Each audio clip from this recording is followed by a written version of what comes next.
Little disclaimers before we start. I'm in my room, and the reason for that is that I'm going through really tough times right now in life, and my mental health is at the lowest right now because it's been just a lot going on. So I had to edit this video, which was an hour long, from the scratch twice because my video editing app decided to delete the whole progress.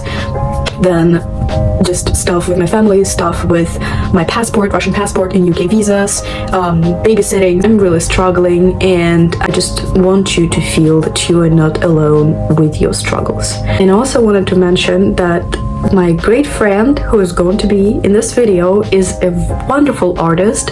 So if you want to support her and buy some of your products because they're amazing, go find link in the description below and look over her products on Etsy that she has. They were great, and one of them is this little frog that she kindly made for me and gave it to me as a gift, and it's really cute. So if you want to support my dear friend and thank her for her efforts in this video, she shared a lot of personal things. She definitely didn't have to do that, but I'm very grateful that she did. We wanted that video to be as sincere and as open as possible. If you want to share your personal story or some of your struggles, or you just relate to something in our video, please share that with me. I would be so happy to read it and give you some feedback or just support you as much as I could, because that's the whole goal of my channel, is to build a safe community for everyone. And I want you to see me at my worst periods and at my best periods. So right now at my lowest, and I want you to see that. I want you to remember that I'm a regular human being with my own struggles. I really hope you enjoy this video. Thank you so much in advance for watching. I really hope that I'll get back on my feet as fast as possible, and thank you again so much for being with me and watching this video. For your convenience, I made timestamps in this video. They're in the description below. You don't have to watch the whole video, so you can just click on the timestamp that is most interesting to you and watch that. Привет, грибочки! I hope everyone is... Sorry, it was really cool! Sorry, I hope everything is going really well. Today we have a really nice background of the ocean, and we also have a really nice person, Alyson, my dear friend, who is not yet too annoyed with me and my videos. But today we're going to talk about mental health, a very difficult topic to many of us. I've been struggling a lot, and we had lots of conversations with Alyson about that too, and with my friends in Swanee, my college. And I'm pretty sure that it's an issue in many countries, not only United States. So I think it's really important to talk about it so that you will see that you are not alone if you're struggling. I don't know, maybe I should ask you to tell something about you, or is it an annoying question? No, you're good. I can tell you something about myself, kind of like who I am. Like, yeah, I do. Yeah.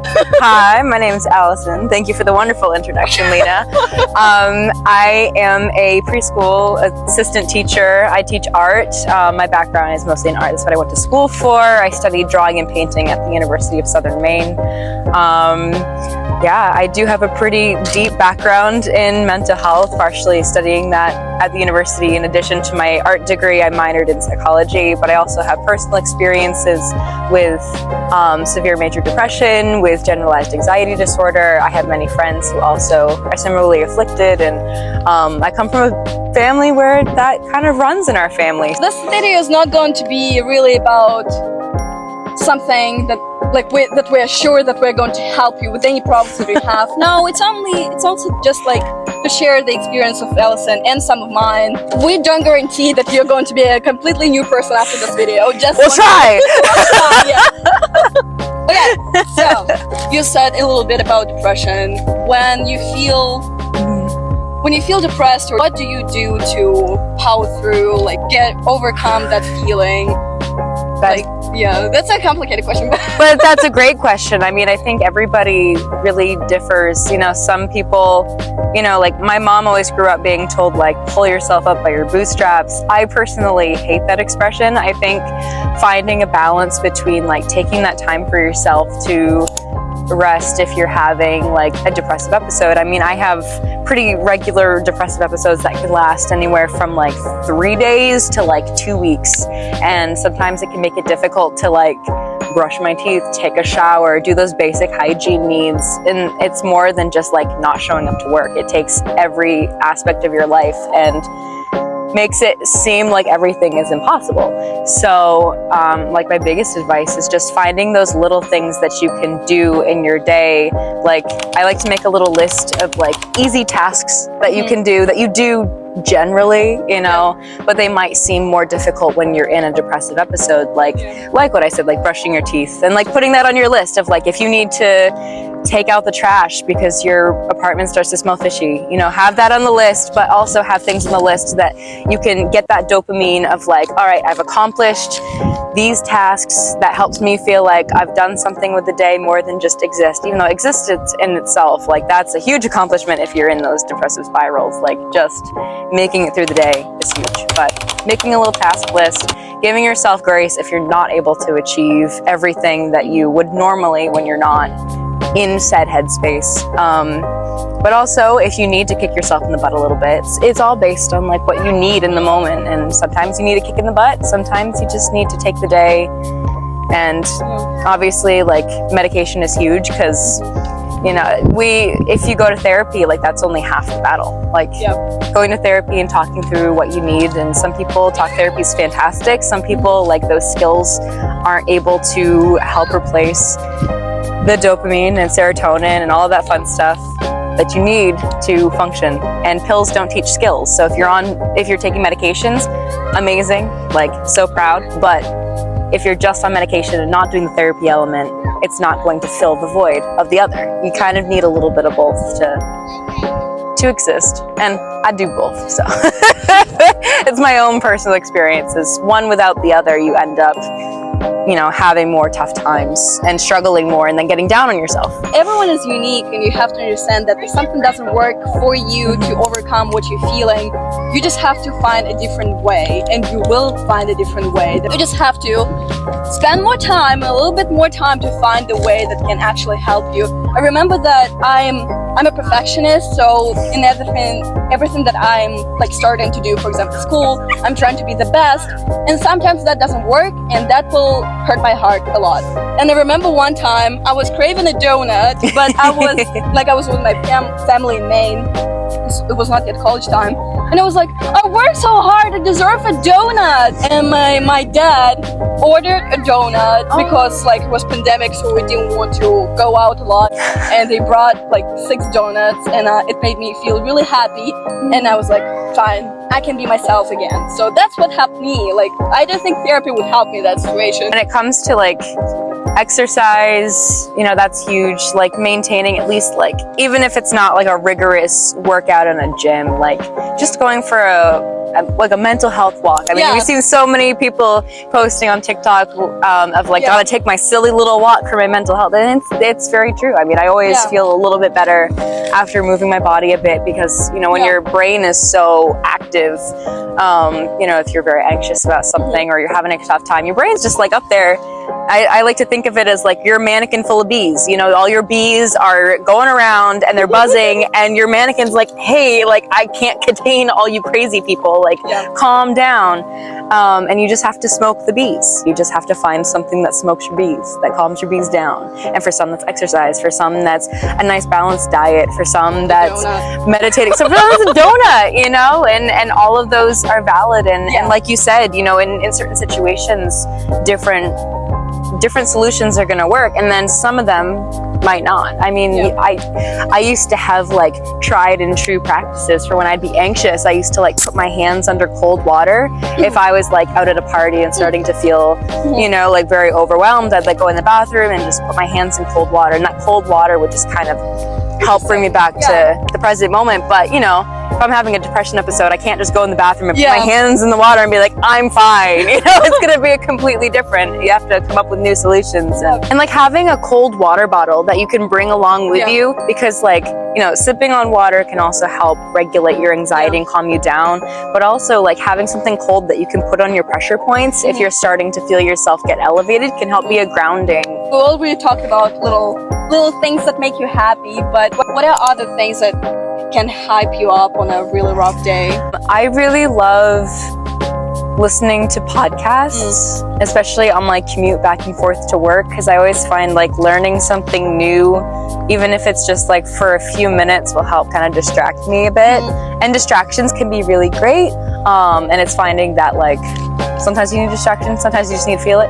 But when you want to pull yourself up and you kind of want to pull yourself out of that headspace, I always get like iced coffee, having, you know, something that you really enjoy and just taking that moment for yourself. And it doesn't have to be expensive. It doesn't have to be, you don't even have to spend any money. Like, yeah, like it can be something in your own house. Like you can do some art, you can watch a movie. Like for me, I have lots of comfort movies that really help me. Absolutely. I know. I rewatch the same shows over and over again, like The Office, Parks and Recreation, Gilmore Girls, all of that are those like comfort shows that, you know, especially if you're an anxious person, like being able to anticipate what's going to happen next in those episodes just brings you a sense of calm and can help boost your spirits. And laughing, just find something funny, you know, if you can. It's so hard. I feel like so much of our world is not funny. Let's switch a topic to a more cheerful one. What was some of the best experience you've had this year? Ooh. Something that made you really happy, cheerful? Well, something that I did for my boyfriend's birthday, we traveled to Montreal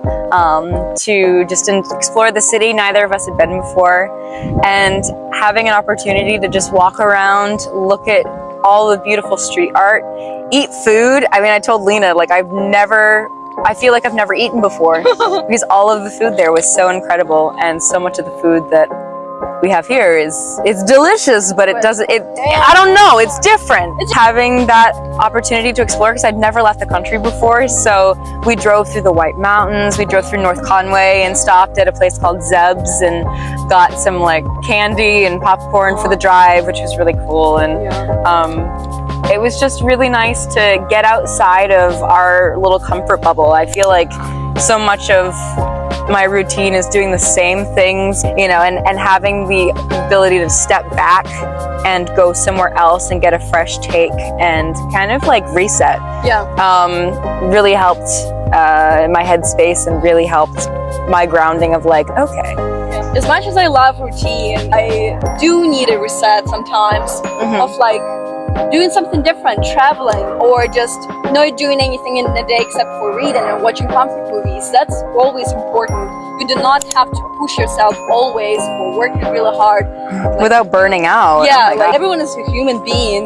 If you feel like you're about to burn out or you're just struggling with your routine, maybe you have to change it a little bit, or you need just one day of resetting it and doing completely different stuff and then get back to your routine. That's completely normal as well. You just have to see what you're going through and be patient with yourself, because your body is doing a lot. I saw this advice once that was, you know, if your body was sick, you would take care of it. And when your mind is sick, we tend to just push through. And if you treat your body like it's sick when your mind is sick and you slow down, you know, that can help reassure your body that it's safe and that you're recognizing its signals that it's giving you, and that, you know, it kind of helps regulate and bring you back down. Your physical health and your mental health are two completely different but very important, I don't know, things. You can say that. So you have to value and treat them both fairly, because your mental health is as important, or even more, as your physical health. I don't know how our question about best experience turned out to I mean, our little segue went from, you know, traveling was a positive, you know, a positive experience to step back away from everyday stressors. And I did want to say that, like, I know that that's a luxury, you know, travel is so inaccessible for a lot of people. And I do want to recognize that I feel very fortunate to have had the opportunity and be able to afford to do that. One of the reasons I started social media is because I got a little overwhelmed with people who have travel experience every week. Like, they travel to Europe every week. Lord. They go like on a day trips, and I just look at myself, and my last trip was like 6 months ago, and I'm thinking, like, how sad am I? Like, I'm sick of those people who are like, oh, this week I just got off train to I don't know, Barcelona, and yeah, tomorrow I'm going to London. I'm like, oh, I'm so tired of that life. And I'm like, those people who show their great best experiences but don't show the moments they are struggling, and I'm pretty sure those great popular people on social media also have their struggles with mental health at least once in a while, because if you're that popular and famous, you do get really lots of hatred comments. Remember that you are not alone. I'm with you. I'm not going to be like a stage person. I'm going to talk about my struggles and failures, not only my successes. You know, when we look at these influencers and we feel bad down in ourselves for, you know, seeing all of the things that they're able to do. I mean, it's such a privilege for them to travel, you know, if they have the resources to do that, or buy all the expensive things that we wish that we had. And I feel like we tend to put them on pedestals and see them as like above human, because we don't see those parts of themselves where they do struggle and they do cry and they do have hardships or tough family dynamics or whatever it is that they're struggling with. But they're not showing it. They don't show that.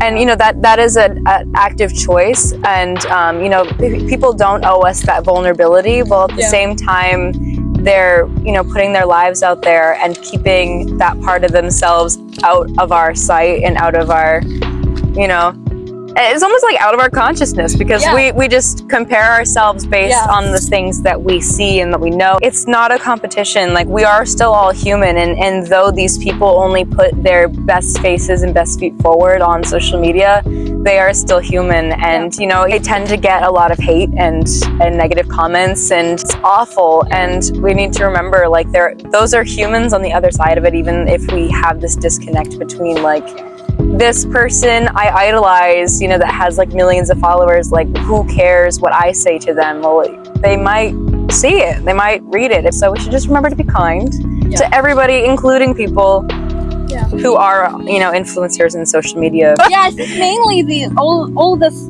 bullying on social media comes from either jealousy or unhappiness. Happy people are not going to do that.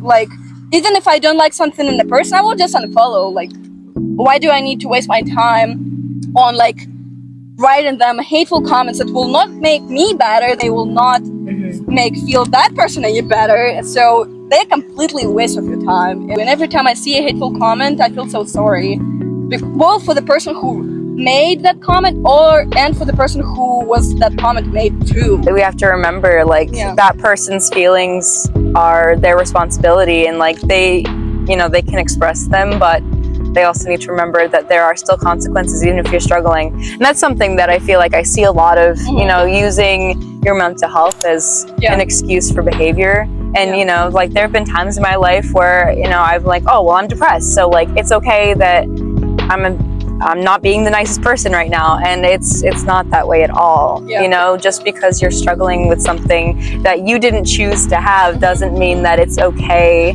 to take out those feelings on somebody else. You know, we didn't choose to have a mental illness, but it is our responsibility to heal, to be better, to choose to be better and kinder people, and to, you know, not inflict further suffering on other people. Do you think it's right to check on your friend or acquaintance if you see that they're struggling with their mental health? And it's always like with my friends in university, every time I see that a person is like on the edge of depression or like giving up, I really don't know how, like, what should I do, because I don't want to offend the person, and I understand that my words may not make them feel any better, but my words of like, you are doing great, not really going to help whatsoever. I think that it depends on your relationship with that person. Like, obviously, if you know that your friend struggles, or even if you don't know if they struggle, and you kind of start to notice a pattern of behavior, or you start to see like they're withdrawing, or they tend to be more anxious, just checking in and just like asking if they're okay. And, you know, some people will be more upfront with how they're feeling, and some people have a tougher time vocalizing those needs. I mean, yeah, I have people in my life that I know when they're not okay, but I know that by asking like, hey, are you okay? They're it's just gonna shut them down. And I think the best way to engage with someone is, you know, one, kind of feel out how they're doing with, like, if you ask them, if they don't give you like a, oh, you know, I'm fine response, if they just kind of shut down. The best thing to do is just kind of show up for that person, and to like when you care about people, you still invite them to things, even if you know they're gonna say no. Don't assume things like, oh, absolutely. They're like struggling with depression, I should not like invite them. Don't do that. It's better to just ask. If the person just ignores you, that's okay. Yeah, it's definitely like not assuming where somebody's at. But yeah, definitely just like still showing up as a friend, inviting them out to things, and even if they say no, like try not to take that personally, because it's not about you, it's not about the event, it's more that it might be a struggle for them to even talk to a person that day, or it might be a struggle to even leave the house. And if you can, just do little things that help kind of show that you're there. You know, if I have a history of ED, and so like when my mental health gets really bad, like I struggle to eat, and so it shows me kindness when somebody might bring over dinner, you know, or like show up with, you know, like let's go get groceries, and that kind of just helps remind me to eat and take care of my body, because taking care of the body will also take care of the mind. You know, if you notice that a friend's not doing well, if instead of asking like, are you okay, just ask like, what made you happy today? Or like, you know, can you tell me a little bit about how your day's going? Oh my goodness! Oh. Hello! You're so fluffy. Oh, what's your name? What is the worst thing to say to a person struggling with a mental health problem? Oh, you're fine. Like, stop pretending. Oh my gosh. Yeah, like, oh, don't be so dramatic. Yeah.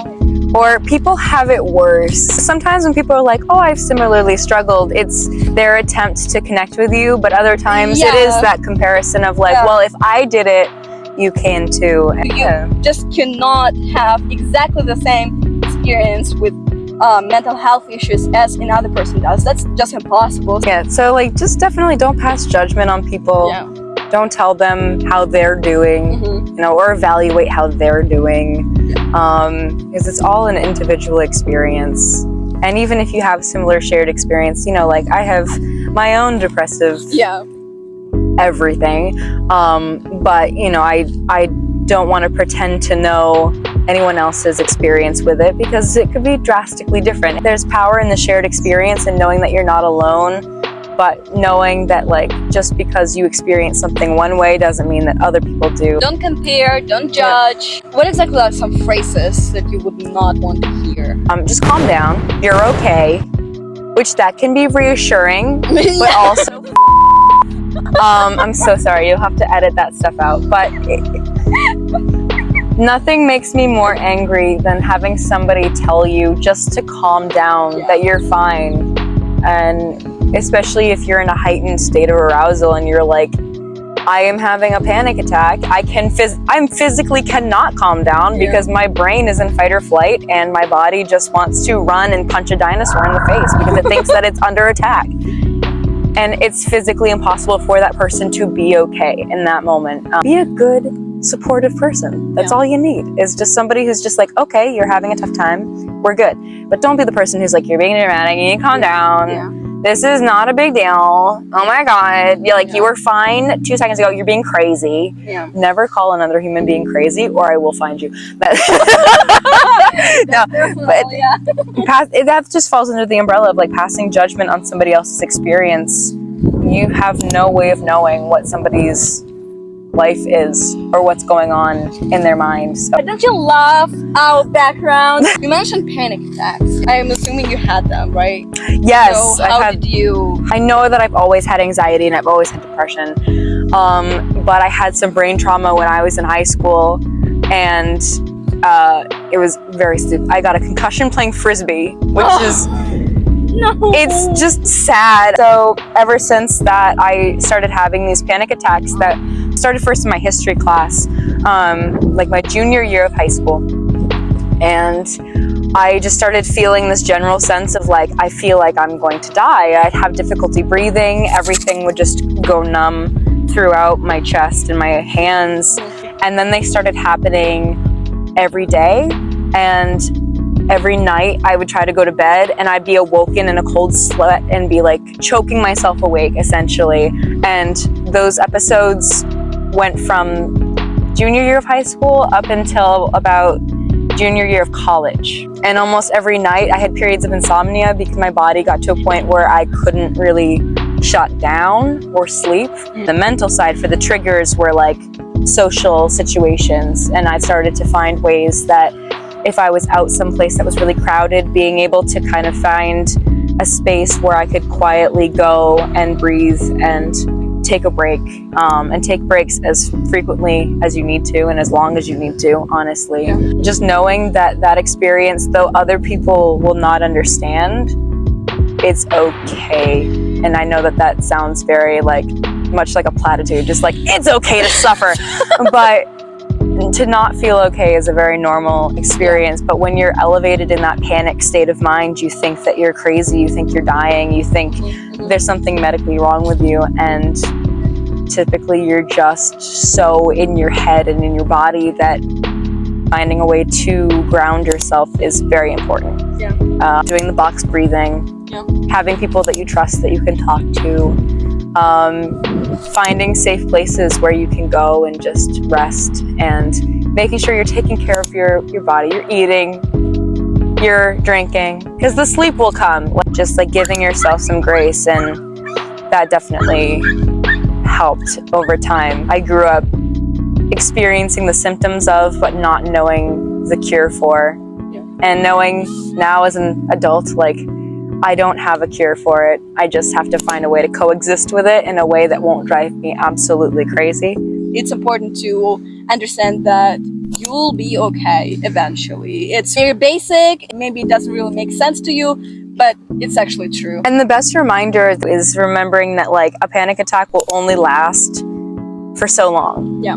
You might be experiencing the residual effects of it after it's done, but the height of it will last anywhere from 5 to 30 minutes. My biggest concern was that I was going to inconvenience other people, which should not this should not be in the way of your experiencing life. You shouldn't be worried that you're going to be a burden to another person, and you shouldn't worry that you're going to kill the vibe, because you come first. And also, don't do something only because people are pushing you to do that. That's a very important and difficult concept to understand. Just tell those people to just go to the party, and I was almost cursed. I was gonna say, say your final word, no, I can't go. That's not arguable. If you don't want to do that, don't do that. Don't allow those people make you do something you don't really want to do. So, because that's very traumatizing. Real friends are not going to push you to do anything. Your true friends will see that you actually don't want to do that, and they will not ask you, they will not bother you. So keep in mind that if they are your close friends, they will understand, they will help you. That's what the friends are for. They have to be there at your worst periods. I've had experience where I've been told oh, you're too happy to be depressed.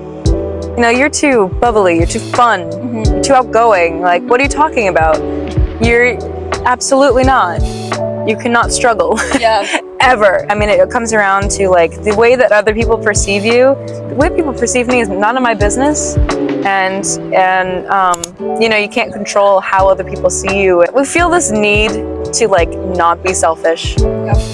But also, the conflicting need to also be selfish. Yeah. Just be selfish. Yeah, just take care of yourself, because you can't exist if you don't be a little bit selfish. If you're choosing between being selfish or not being selfish, you probably should go with being selfish. Yeah. If you think about it, you are the only person ever who can actually help you. Because your friends, your parents, your dogs, your food cannot really help you if you're really struggling. They cannot help you overcome depression. The only person who can do that is you yourself. No one can do that for you. It's caring about other people, but not putting their needs above yourself. Thank you. Because if you put the needs of others above your own sanity, you're always going to end up empty and sabotaging yourself. You think United States? Oh God! You were talking in the car. Everything's on fire. I want to move to a different country. Okay. How can United States do better? We're in a mental health crisis. We are. We don't have access to. A majority of people don't have access to affordable both healthcare and mental health care, which keeps people struggling. And I think the best way that the United States could help people is making these programs more accessible. Honestly, everybody should be in therapy. Yep. Everybody could benefit from these skills. And even if therapy is not a lifelong journey, for some it will be, and for some it won't be. I just think that making resources more readily available to people, and also having more access to different forms of recovery programs for people who struggle with alcoholism, for people that struggle with addiction. All of these things go hand in hand, because for some people their addiction is heavily linked to their mental wellness, and those things can fuel each other, and then they get stuck in this cycle of the revolving door of they struggle, they go to the doctor, they get the resources, they go back out, they don't have the resources that they need to be able to function in this society, which is not built for people who are not considered to be able-bodied individuals. They're just going to continue to struggle, and then they're going to feel like it's an individual issue when it's a collective issue, and it's a problem that we need to address as a nation. There's a litany of things that our country could be doing to help the people and not shame people for struggling. But also, I think that not demonizing mental wellness and perpetuating these ideas that people who struggle with mental illness are bad, crazy individuals who are out committing crime, doing violent things, are going to lock you in your basement. And we should be in a world that understands that everybody brings something different to the table and can help support each other. As a society, and not only as the United States, we still have lots to cover in this aspect of mental health, and many countries should do better to help their own citizens to overcome their own daily problems. Obviously, every place that you go is going to have very different both perspectives on mental wellness, but also different programs, and you should want the best for where you are and do the best that you can to not be a perpetuator of stigma against people's wellness.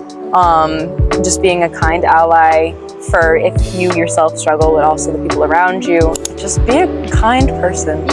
And we should all want better for those around us, and for mental wellness to exist, especially in this country, we need to be looking toward the ways that we can help people live comfortably and be able to afford housing, to have health care, to have social programs, to not feel like they are ostracized, that they're a minority. They should not feel like their life does not matter.